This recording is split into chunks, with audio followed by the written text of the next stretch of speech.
Who Dat to the Who Dat Nation. Welcome to the Who Dat Say podcast. Yes, we have rebranded our New Orleans Saints podcast here on the KB Radio Network. We're going to try this out. Since this is a new era in the New Orleans Saints franchise, I figured, hey, let's try a new era here on the KB Radio Network with a brand new show. It's still the same show as our previous iteration of the Saints podcast, which was the Dome Patrol podcast. But let's do something different. Let's sauce it up. Let's sauce it up and change the name. One of the reasons, I think there's another podcast called the Dome Patrol podcast, which I just recently found out a few months ago. And it's weird because I've been doing this show for a couple of years now, and I did not realize it, did not know, and they were there first. So I'm not going to cry. And so we're going to do a different show, and it was time. It's time to wash away all of the gunk and disappointment and shame that went on during that tenure of the show. And so we're starting anew. Since the Saints decided to start anew, we're going to start anew. The Who Dat Say podcast. And I can only speak for myself here. I don't know how everybody else feel out there in podcast listening land, but I all of a sudden got a sense of excitement going into this season. I was pretty much like, okay, whatever happens, happens. And I'm still in that frame of mind. I'm not expecting the New Orleans Saints to go 17-0 this season and win the Super Bowl. Not going to happen. It's not going to happen. I don't even see the Saints winning the division this season. But what I am looking forward to is this new regime, this new blood that is here who is taking over as the head coach of the New Orleans Saints, and that is Kellen Moore. I want to see if Kellen Moore is as advertised. Is he going to turn this franchise around back to the prominence that we've experienced for the last 20 years, not including the last 3, but bring the New Orleans Saints and the Who Dat Nation back to a sense of relevancy, back to a feeling that every Sunday we were in a game. Every Sunday we were going to go out there and fight, leave it all out there on the field, something that was sorely missed under Dennis Allen's tutelage. And, all due respect to him, it's over and done with. We're not going to rag on Dennis Allen too much going forward because it's over. There's no point ragging on him. He's moved on. He's now the defensive coordinator of the Chicago Bears, and I wish him all the success in the world over there, except when we play him, because I think we play Chicago this season, and it's going to be an interesting game. But I do wish him all the success in the world. But it was time to move on, and I think that the New Orleans Saints find themselves in a rare opportunity to start from scratch, to actually build a team with some nice, young, talented players, and, shine some light onto the future, as opposed of plugging in old players with old, hefty contracts and hampering this team. Now the Saints can actually function like an actual NFL franchise. And hopefully these are signs of things to come. And it all kicks off. Wednesday, July the 23rd, when the New Orleans Saints kick off training camp over there on Airline Drive. And this is exciting. We are back in it. We're back in it just that quick. It feels like the season just ended. It feels like Kellen Moore was just hired a week or two ago. And here we are.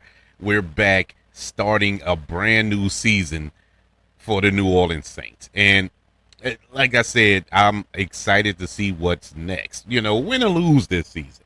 I'm not looking for blowout victories and winning the division winning 2 or 3 playoff games, winning a Super Bowl. I'm not looking for that this season. But what I am looking for is growth. What I am looking for is a team that looks like they have a plan. And, for years, the Saints were the most difficult team to read. You didn't know what their identity was. Are they a run team? Are they a passing team? Are they a defensive team? What are they? Is this a team that is structured around their starting quarterback, or is it a team that's structured around their best player on the team, their running back, or is this a team that is led by their defensive leader and Demario Davis and stuff? I mean, what is this team? Nobody knew, and the coach, you couldn't get behind the coach either. It's like they were just there, and their record reflect that. Their production on the field reflected that as well. And so training camp starts this week. Rookies are reporting on the 22nd, which is Tuesday, and everybody else reports for Wednesday, the 23rd. So it's time to dive in to this season. Now, there's a lot of question marks going into this season. What are you looking for in camp? What battle is the most intriguing, the one that has your undivided attention? I think everybody will point at the quarterback position. I think everybody's eyes are on the quarterback battle in camp. Who will be the starting quarterback for the New Orleans Saints in the 2025-26 NFL season? Will it be our second-round pick in Tyler Shuck, or will it be Spencer Rattler, who's been there for 2-3 years? Who has the upper hand, and who will outperform the other to become the starting quarterback? Just a couple of days ago, we got news that Tyler Shuck has signed his contract. He was holding out until he got that contract signed. I figured it will come to this weekend when that deal comes to fruition, because camp was going to be starting, and it did. Tyler Shuck signed a 4-year, $10.7 million contract, fully guaranteed. And that was the big thing. He wanted a fully guaranteed deal, and he got it. Now, this isn't a lot of money. This isn't going to break the bank by no sense of the imagination, but I do have my concerns about this deal. And the reason being, and this is nothing particularly against Tyler Shuck, even though it is, if that makes any sense. Tyler Shuck has had not one, not two, but 3 season-ending injuries in college. 3. He is the sheer definition of injury prone. And this is who we're hitching our wagon to as our future, as our franchise quarterback. I'm on the fence with Tyler Shuck because I don't know anything about him. I didn't really watch him in college. I didn't watch him in Louisville. Didn't see him in Oregon. Didn't see him in, what was the other, Texas Tech. I didn't watch him in college like that, so I can't give a fair assessment that he's this guy. He's the dude. But going by the highlights, and keep in mind, they're highlights. They're called highlights for a reason. Going by the highlights I saw, okay, he looks pretty decent. But is he our best option for starting quarterback? I don't know. And that's the issue I have. I know what I have in Spencer Rattler. I've seen Spencer Rattler play. Now, Spencer Rattler, I know those who really don't care for him to be the starting quarterback would quickly point to the fact that he has played 7 games and he has won 0 of those 7. Fair argument. Fair. that is 100% fair. But you also have to look at the totality of it all. You have to look at the fact that Spencer Rattler never had a full arsenal. He didn't have half of his arsenal When he started, in particularly last season, he didn't have an offensive line. He didn't have his star receivers. He didn't, for a couple of games there, he didn't even have Alvin Kamara to hand the ball over to. And so he was out there with practice squad players and people they pulled off the street to be on the offensive line 2 days prior to kickoff. And you expected him to turn water into wine. I don't understand the hatred towards the man. Now, that's not to say that Spencer Rattler is the guy. I'm not going to go as far to say that, even though I'm a big Spencer Rattler fan. Now, him I did watch in college. Super excited when the Saints got him in the draft because I thought that would be the future. He is that type of quarterback. But I'm not ready to say he's the future because I haven't seen enough of him. I haven't seen him with the starting guys. I've seen him with second string, in most cases, practice squad. Not a fair assessment. I can't give a fair assessment of the man. But I've seen qualities in him that I can see as a leader, as a guy that can get us some wins. Now, this is in all fairness to Tyler Shuck. I didn't see him. I'm only going by what I saw. And what I see is that Spencer Rattler has experience. He's played at the NFL level. He's faced defenses that were ferocious and coming at him from every angle, and he still managed to do the best he could. He couldn't muster out a win, obviously, but he did the best he could. Tyler Shuck, let's see. Now, if he come out there in camp, outperforms Spencer Rattler and wins the position fair and square, you won't hear a peep out of me. At the end of the day, and I was telling a friend of mine that because he was asking me about Tyler Shuck, it could have been last week or the week before last, and he was asking me about him, and I'm like, look, my position on it is this: I don't have any feelings towards Tyler Shuck, yay or nay, because I don't know. I honestly don't know. All I hope, wish, and pray is that it's a fair competition in camp and the best man wins. That's all you can ask for. Don't just hand him over the keys to the castle just because you picked him almost in the first round. He's basically a first round pick that the Saints spent on this quarterback. And that doesn't automatically make you the starter. That shouldn't be the case. It should be who gives you the best chance to win. And if it's Shuck, good. If it's Rattler, good. I need them both to succeed because eventually it will be Shuck. Even if it's not this year, I should say, even if it's not this year, eventually he's going to be the guy. So I need him to pan out. This is the decision the New Orleans Saints made. Now, would it have been the decision Kevin Reed made as the general manager of the Saints? No. They had other quarterbacks in this draft that I would have picked 2 times over before I even got to Tyler Shuck's name. And once again, that's only because I never saw the man play. But that's my position on that.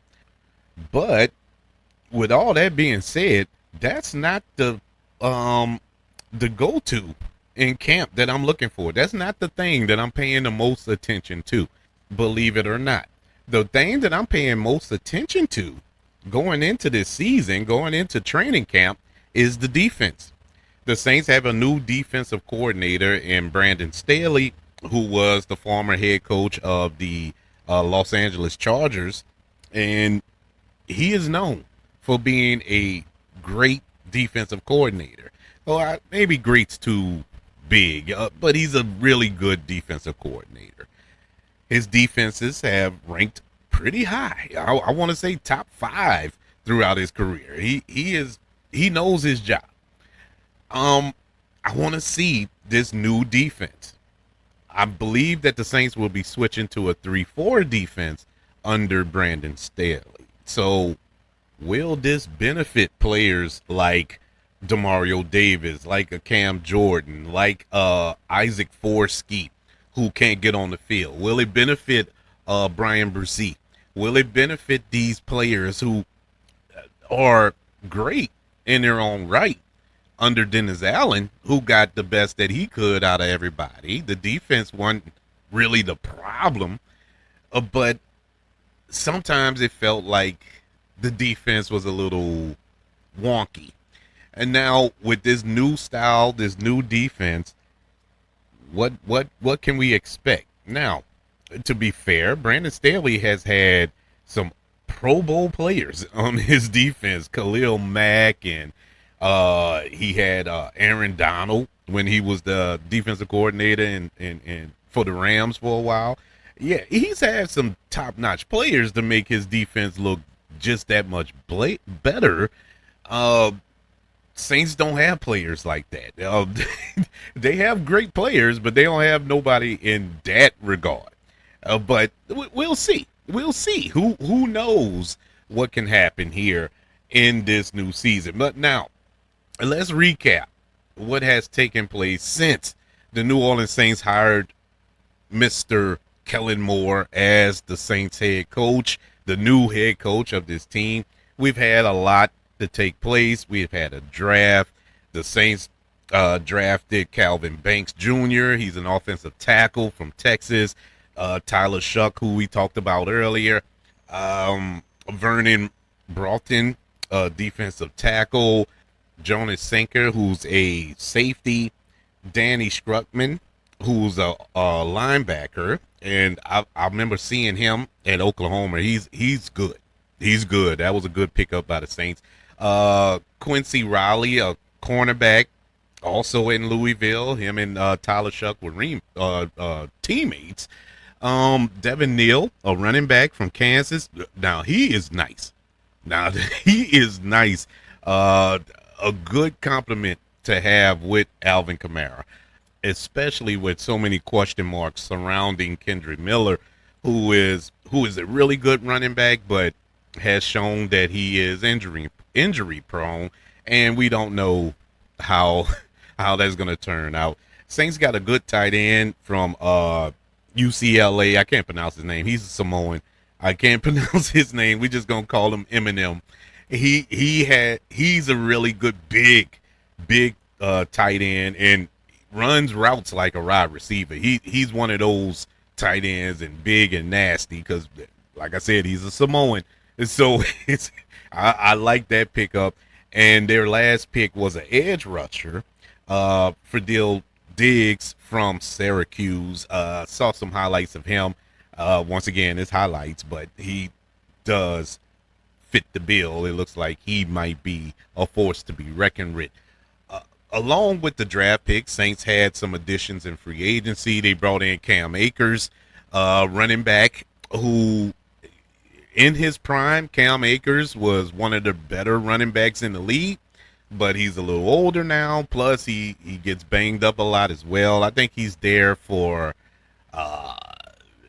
to be a camp body, more or less, because he's familiar with Kellen Moore's system as well. And it's good to have a veteran presence in any position here. Also, speaking of veteran presence and bringing somebody back, man, Brandon Cooks returns to the New Orleans Saints. Our wide receiver that we had, I don't know what it's been, about 10 years, maybe longer than that, since he's been here when the Saints drafted him.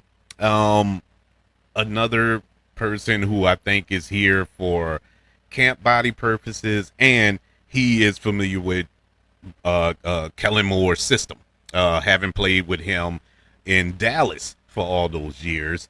Devon Gautreaux, defensive lineman we got via a trade, I believe, from the New England Patriots. Gautreaux is a good defensive lineman. I think he's a tackle, really good defensive tackle. That was a A+ pickup, I believe. Another return, Isaac Yeldum. He is back as the cornerback, and Justin Reed, no relation, Safety, former LSU Tiger, he has joined the New Orleans Saints. As far as the departures, of course, we all know the big one. Derek Carr retired from the New Orleans Saints.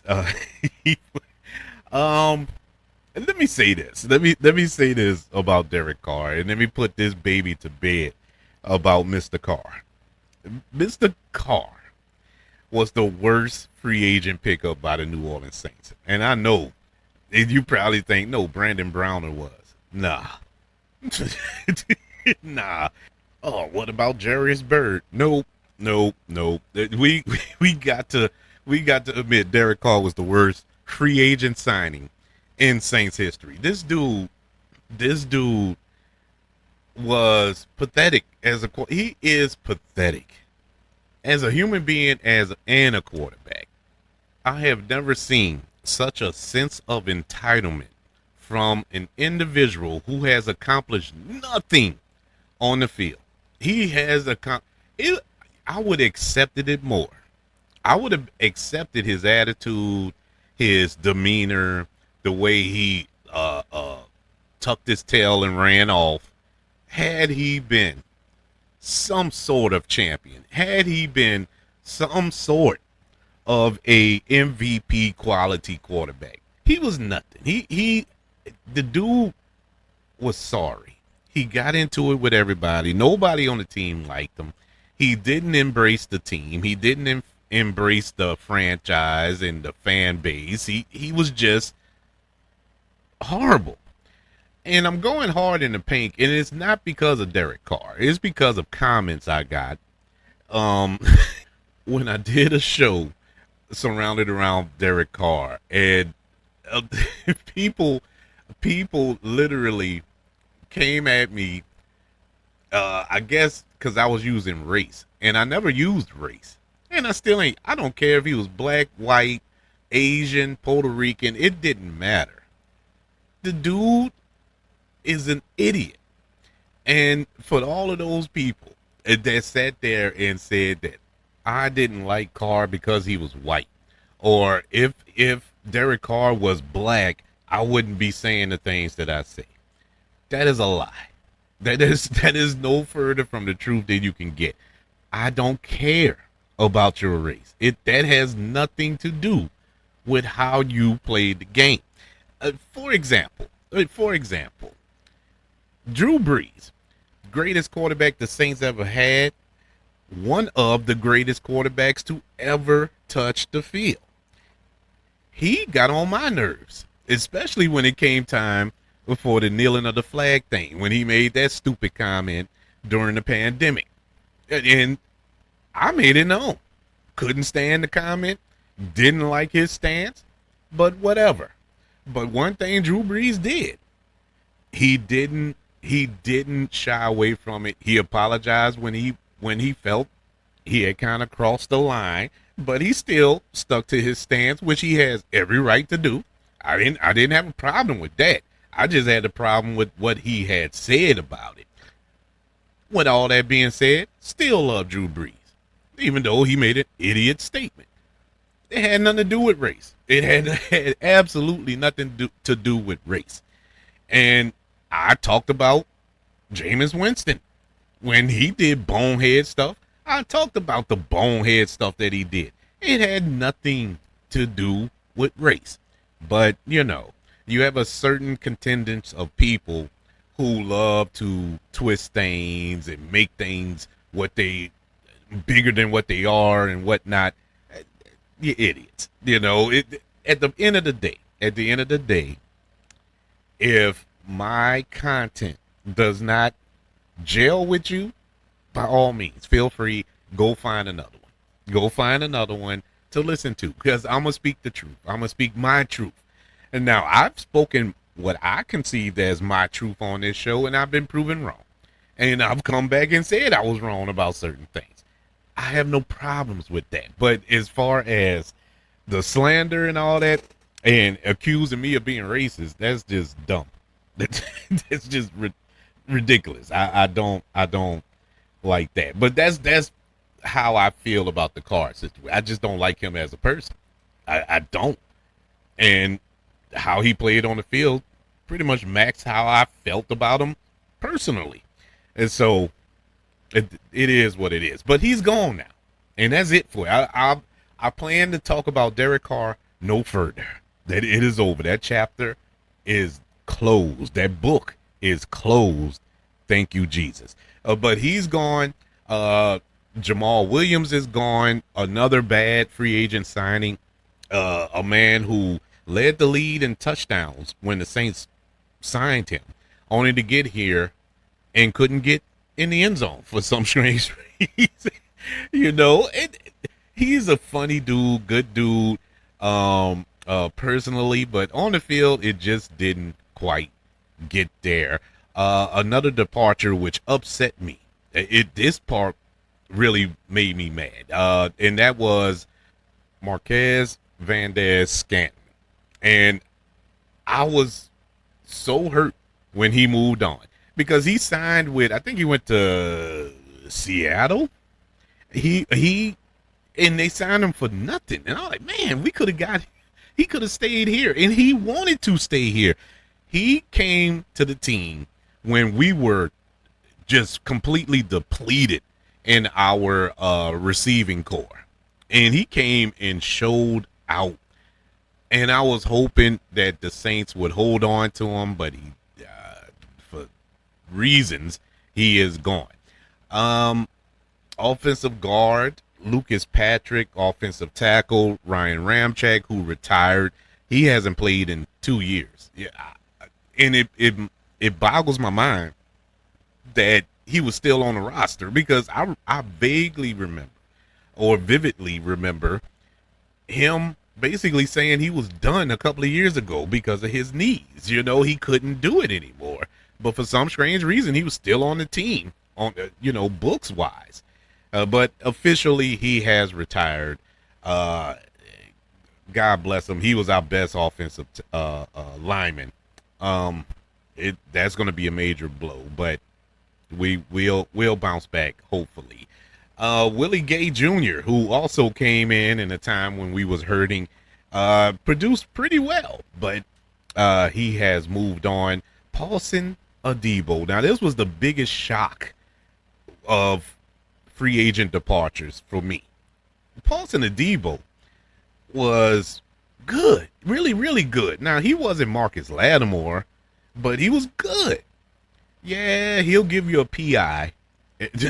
He'll average a 1 PI a game. He'll give you that, but he will also break up a lot of deep passes. He was a really good compliment for Lattimore when he was here. I guess when Lattimore left or got traded, it was no point of keeping him either, but he got hurt last year. That pretty much sealed his fate with the Saints just last year, drafting Kool-Aid McKendry, and you have Alante Taylor, and Saints brought in a couple of other cornerbacks as well. So he was the odd man out, which is weird, but I wish him all the luck in the world. And Will Harris, safety, he also departed from the team. So this training camp, it will be a mission to find the replacement for these players who have exited the New Orleans Saints. Our preseason schedule this season, it begins August the 10th. That's our first preseason game. It's just around the corner, people. We're in the last week of July, aren't we? No, we got 2 more weeks in July left. But it is right around the corner. The Saints, first week, will play the Los Angeles Chargers on August the 17th. The Saints will play the Jacksonville Jaguars. And to end our preseason, the Saints will play the Denver Broncos. Yes, Sean Payton will be returning again for that Saturday game on August the 23rd. On the Saints schedule, it was noted, I'm not going to go through the schedule, but it was noted that the Saints are one of 3 teams in the entire NFL, that includes the Browns and the Tennessee Titans, who don't have a primetime game at all this season. They do, there are no Thursday nights, no Monday nights, no Sunday night games for the New Orleans Saints. All their games will take place Sunday afternoon. There's nothing special about the Saints. And I can't really get mad at the NFL for that because the Saints haven't given us nothing special to look for, as far as a national audience would want to see. The last few times we've had primetime games, we got blown out. We got kicked all over the field. And so who wants to see that? Honestly, and as Saints fans, we don't want to see that. So the NFL responded in kind and said, nah, you're good on Sunday afternoons. And so what do we need to know going into this preseason, going into this training camp? Kellen Moore. This is the big one for him. He's undertaking a big task as he prepares to change the New Orleans Saints and give this team a long overdue overhaul coming off of his Super Bowl victory as the offensive coordinator of the Philadelphia Eagles. He will be bringing in this new philosophy, this new offense that the New Orleans Saints have been yearning for ever since Sean Payton left, to be quite honest with you. And he is the youngest head coach in the NFL, believe it or not. He's 36 years old, and he will be taking over this tall task as the coach of this team. His major project is, like I said before, is the quarterback position. Who will lead this team? Will it be Spencer Rattler? Will it be Tyler Shuck? Will it even be Jake Hader? Is he the dark horse here that will come in this season and kind of creep up from behind and take it? Anything's possible at this point. You also have an undrafted rookie who they signed, Hunter Deacons, or Deckers. I'm sorry. I knew nothing about him either. Still don't. I think he's here just to be here, but God bless him. But the real test will be between Rattler and Shuck. Let's not fool ourselves, people. Rattler, he's entering with the most experience of all of these quarterbacks. He started 6 games during his rookie season last year. He did struggle, like I mentioned before, which led to Jake Hader getting a start after him, and Hader looked worse. And so they went back to Spencer Rattler. Perhaps that's why they drafted Tyler Shuck. That's why they went, because there was a lot of uncertainty. And I get the Saints needed to draft a quarterback. Maybe I should have led with that earlier, too. It wasn't like the Saints didn't need to get a quarterback. The Saints needed to draft a quarterback. I just am not 100% sold that this was the quarterback they should have picked. But, hey, hopefully he will prove me wrong. That's my hope and prayer. Tyler Shuck, he's 25 years old. He's basically an old timer. He's an AARP member in NFL standards as a quarterback. He had 7 seasons in college, 7, and now 3 of them were abruptly ended by injuries. We know it's well documented, so you got to take that with a grain of salt. But he is the highest pick quarterback the Saints have picked since Archie Manning. And that was back in 1971. I wasn't even thought of in 1971. And that's how long it's been. It's since the Saints drafted a quarterback this high. And so it's almost a foregone conclusion that he's going to be the starter, but we'll see. I just want a fair battle in camp. Going back to what I was saying earlier about the defense, there could be some upside here. Several familiar veterans remained at every level. Cam Jordan, Demario Davis, and the Honey Badger, they're still there. But the defense will need to adjust to new defensive coordinator Brandon Staley's 3-4 scheme after a decade under Dennis Allen. Let's not forget, the Saints still have Chase Young. Is Chase Young finally going to wake up and start playing like Chase Young, like the first-round pick that he was? Are we going to see that under this defense? Carl Granderson, who after he signed his contract, he disappeared. I don't know.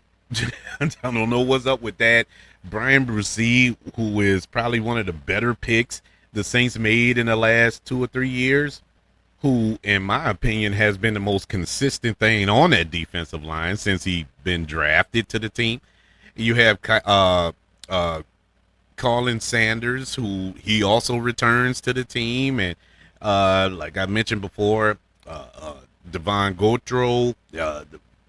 How will he fit into this? You have Pete Warner here still with the team. It's a lot there. The Saints aren't lacking up front, in the front seven there. And now going back in that secondary, yeah, I mentioned Marcus Lattimore traded, Paulson Adebo left in free agency. Will Harris gone in free agency, but the Saints still have Kool-Aid McKendry. They still have Alante Taylor. You brought in Justin Reed. You drafted a couple of players in the draft. We'll see how this all pans out with the New Orleans Saints defense. I'm excited about the defense. That's the one I'm looking for. I want to see something new, fresh. Because even if you have a team that is struggling, especially offensively, when you're bringing in a new scheme, a new system, new quarterback, young quarterback, the best way to help that offense is to have a solid defense. And for years, let's not forget, for years, the Saints were relevant because of their defense.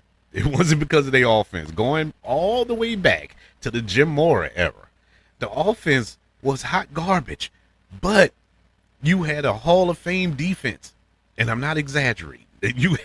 You had Hall of Famers on that defense, man. That Dome Patrol defense is one of the best defenses in all of NFL history. You can put it up there with the Purple People Eaters and the Iron Curtain and all this here. This defense with Pat Swilling and Sam Mills and Ricky Jackson and Von Johnson, they were beasts. And so they held that team together. Did we win divisions? No. Did we win playoffs? No. But they were relevant defensively. You knew you can go in and beat the Saints, but you knew you was going to get beat up doing it. And that's what made the Saints special back then. Until this offense starts to click under Kellen Moore, you need a defense that's going to beat up teams. Yeah, we may be dead last according to some NFL analysts, that we were going to finish dead last in the entire NFL, the worst team in the NFL. Whatever. That's fine. I care less. But even if we go 0-17, just know that when you come into the Dome, you're going to have to earn it. You may beat them, but you're going to have to earn it. You're going to leave with some scrapes and bruises and scars. And that's what I want to see. Hopefully that this defense will thrive under Brandon Staley. So we shall see. This was a short show. I just wanted to get back into the mode, get back into a kind of a habit, since we have opened the door back to the NFL season as Saints start camp in a couple of days on July the 23rd on Airline Drive at Saints facility. Training camp for 2025. Man, I can't wait for football. It has been depressing, man. I didn't watch any basketball this season. I didn't watch not one dribble. It just, I am so done with the NBA. It's not even funny. It's boring. And I watched none of it. Not one game this season. Not even the Pelicans. I didn't watch anything because it was boring me. And so, with that being said, I've been praying for football season to come back around, and God has heard my prayers, because here we are. The New Orleans Saints kick off training camp this week. I would love to know, what are you excited for this season? What are your expectations this season? Are they super low, like they should be, or are you just a tad bit delusional and look at the Saints as being a contender? I can't see that. And now, if it happens, good. But I'd rather feel this way leading into them shocking the world and getting into the playoffs and stuff like that. I would enjoy it more. If I sit there and have this expectation that the Saints are going to be world beaters and they end up pulling the bed like they did last season, I would be mad. And I'm trying to protect my peace here, people.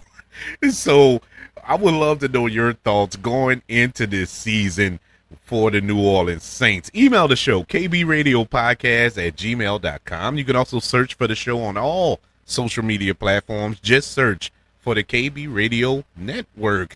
Don't forget about us on YouTube. Subscribe to the KB Radio Network channel where you can find all kinds of content over there.